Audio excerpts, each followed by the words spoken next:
कुमार आपका स्वागत करता हूं अपने YouTube चैनल भगवान बुद्ध की शिक्षाएं में। आज हम बात करने वाले हैं प्रधानमंत्री का राजकुमार सिद्धार्थ को समझाने के बारे में। कुल पुरोहित उदाई समझ गए थे कि तरुणियां अपने प्रयास में असफल हो चुकी थीं और राजकुमार ने उन्हें कोई रुचि नहीं दिखाई थी। नीति कुशल उदाई ने राजकुमार से स्वयं बातचीत करने का विचार किया। राजकुमार से एकांत में मिलकर उदाई ने कहा, क्योंकि मुझे राजा ने आपके मित्र के रूप में नियुक्त किया था, इसलिए मैं हृदय से एक शुभचिंतक मित्र की तरह आपसे बात करना चाहता हूं। उदाई ने कहना आरंभ किया, किसी हितकारी काम से बचना, हितकर काम करने के लिए आग्रह करना और विपत्ति में साथ न छोड़ना मित्र के यही 3 लक्षण हैं। यदि मैं अपनी मैत्री का आश्वासन देने के अनंतर भी आपके पुरुषार्थ के महान उद्देश्य से विमुख होने पर भी आपको न समझाऊं तो मुझमें कोई मैत्री भावना नहीं होगी। चालाकी से स्त्रियों से प्रेम जताना अच्छा है। यह संकोच को दूर करना और स्वयं के आनंद के लिए लाभदायक है और मन का रंजन भी होता है। स्त्री के प्रति उदार पूर्ण व्यवहार करने और उसकी इच्छा अनुसार कार्य करने से स्त्री का दिल जीता जा सकता है। वास्तव में सद्गुण प्रेम का कारण होता है। स्त्रियां आदर चाहती हैं।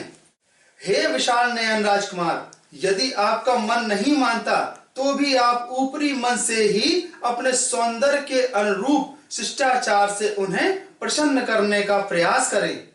शिष्टाचार ही स्त्रियों की औषधि है। शिष्टाचार ही उनका उत्तम अलंकार है और बिना शिष्टाचार के सौंदर्य पुष्प विहीन उद्यान के समान होता है। लेकिन इस शिष्टाचार का भी क्या लाभ है? इसके साथ हृदय की भावना का भी मेल होना चाहिए। किंतु इतनी कठिनाई से हस्तगत हो सकने वाले संसार के काम हो आपकी मुट्ठी में हैं, तो निश्चय से आप उसका तिरस्कार नहीं करेंगे। यह जानते हुए कि भोग विलास ही सबसे उत्तम लक्ष्य है, प्राचीन काल में इंद्र ने भी गौतम ऋषि की पत्नी से प्रणय याचना की थी। इसी प्रकार अगस्त ऋषि ने भी सौमभार्या रोहिणी के साथ रमण किया। जैसा कि श्रुति बताती है, लोप मुद्रा के साथ भी यही बीती। अथित्य पत्नी व मारुति की पुत्री ममता के साथ ऋषि बृहस्पति ने संभोग किया और भारद्वाज को जन्म दिया। अर्घ्य अर्पण करती हुई बृहस्पति की पत्नी को चंद्रमा ने ग्रहण किया और दिव्य बुद्ध को जन्म दिया। इसी प्रकार पुरातन समय में रागा तरीके से पराशर ऋषि ने यमुना तट पर वरुण पुत्र की पुत्री काली के साथ सहवास किया। वरिष्ठ ऋषि ने अच्छमाला नाम की एक निम्न जाति की स्त्री के साथ सहवास किया और कपिंगलाद नाम के एक पुत्र को जन्म दिया। अधिक आयु हो जाने के कारण शक्ति से क्षीण हो जाने पर भी राजर्षि ययाति ने कैत्रथ वन में अप्सरा विश्वाकी के साथ संभोग किया। यद्यपि कौरव राजा पांडु यह जानता था कि पत्नी के साथ सहवास से उसकी मृत्यु हो जाएगी, तो भी उन्होंने माद्री के रूप और गुणों पर मुग्ध होकर प्रेम के वशीभूत होकर सहवास किया। इस प्रकार के महान पुरुषों तक ने काम भोग का सेवन किया है। तब प्रशंसनीय काम भोग के सेवन में तो दोष ही क्या है? यह सब होने पर भी आश्चर्य है कि आप तरुणावस्था में सौंदर्य और शक्ति से संपन्न होने पर भी उन काम भोग की उपेक्षा कर रहे हैं, जिन पर वस्तुतः आपका अधिकार है और जिसमें सारा जगत असक्त है। पवित्र परंपरा से समर्थित इन निरर्थक वचनों को सुनकर मेघ गर्जन जैसे स्वर में राजकुमार ने उत्तर दिया, आपकी स्नेह शक्ति भाषा तो आपके योग्य ही है, लेकिन मैं आपको स्वीकार करवा दूंगा कि आप मुझे कहां गलत समझ रहे हैं। मैं संसार में जीवन के ऐसे विषयों की उपेक्षा नहीं करता, किंतु मैं जानता हूं कि सारा जगत इन्हीं में आसक्त है, लेकिन यह याद रखते हुए कि सारा संसार अनित्य है, मेरा मन उनमें रमण नहीं करता और उनमें सुख नहीं पा सकता। यदि यह स्त्री सौंदर्य अस्थाई भी रहे तो भी यह किसी बुद्धिमान आदमी के योग नहीं कि उनका मन विषयों में रमण करे और इच्छाओं की मौज मस्ती में आनंद उठाए। और जो आप कहते हैं कि बड़े बड़े महापुरुष भी इन विषयों में वशीभूत हो शिकार हुए हैं, उनका अनुकरण करना ठीक नहीं है, क्योंकि अंत में वे भी विनाश को प्राप्त हुए। जहां क्षय है, सांसारिक वस्तुओं से लगाव है, जहां असंयम है, जहां विषय शक्ति है, वहां वास्तविक महानता नहीं है। और आप कहते हैं कि स्त्रियों के साथ छल कपट का व्यवहार करना चाहिए, ऊपरी मन से ही स्त्रियों को स्नेह करना चाहिए। तो मैं समझता हूं कि छल कपट ठीक नहीं है, चाहे शिष्टाचार के साथ ही क्यों ना किया जाए। यदि वहां यथार्थ नहीं है तो स्त्रियों की इच्छा के अनुसार कार्य करने में मुझे खुशी नहीं होती है। यदि पुरुष के मन में और स्वभाव में एक रूपता नहीं है तो मैं कहता हूं कि ऐसे अनुवर्तन का धिक्कार है।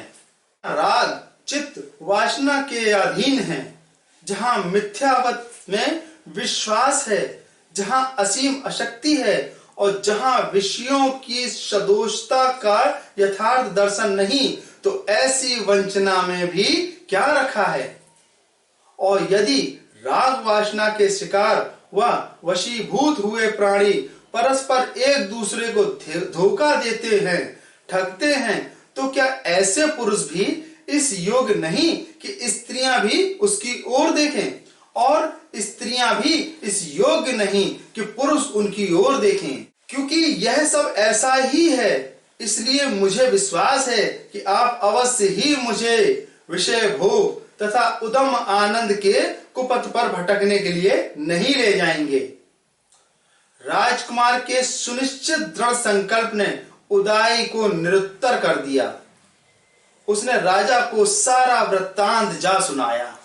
शुद्धोदन को यह मालूम हुआ कि उसके पुत्र का चित्त किस प्रकार सांसारिक विषयों में सर्वथा विमुख हो गया है, तो उन्हें सारी रात नींद नहीं आई। वह उसी प्रकार पीड़ित थे जैसे किसी हाथी की छाती बीग कर हृदय में तीर लगा हो। अपने मंत्रियों के साथ शुद्धोदन ने आश्वासन होकर बहुत सा समय यह विचार करने में लगाया कि किस उपाय से सिद्धार्थ को संसार के विषयों की ओर अभिमुख करा सकें और उस जीवन से विमुख कर सकें जिसकी ओर अग्रसर होने की उसकी पूरी संभावना थी। लेकिन उन उपायों के अतिरिक्त जिनमें वे असफल रहे थे, उन्हें कोई दूसरा उपाय नहीं सूझा। जिनकी पुष्पमालाएं और अलंकार व्यर्थ सिद्ध हो चुके थे, जिनके हाव भाव और आकर्षण कौशल निष्प्रयोजन सिद्ध हो चुके थे, इनके हृदय में निगुण प्रेम था। सिद्धार्थ ने ऐसी रूपवान स्त्रियों के अंतःपुर को भंग कर दिया और उन्हें विदा होना पड़ा। आज के एपिसोड में बस इतना ही। अगले एपिसोड में हम बात करेंगे शाक्य संघ में सिद्धार्थ की दीक्षा और शाक्य संघ के साथ मतभेद के बारे में।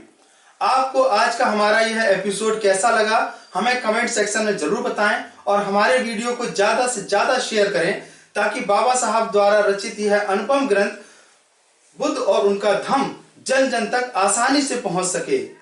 इन्हीं शब्दों के साथ मैं प्रशांत कुमार आपसे अनुमति चाहूंगा। जय भीम, नमो बुद्धाय।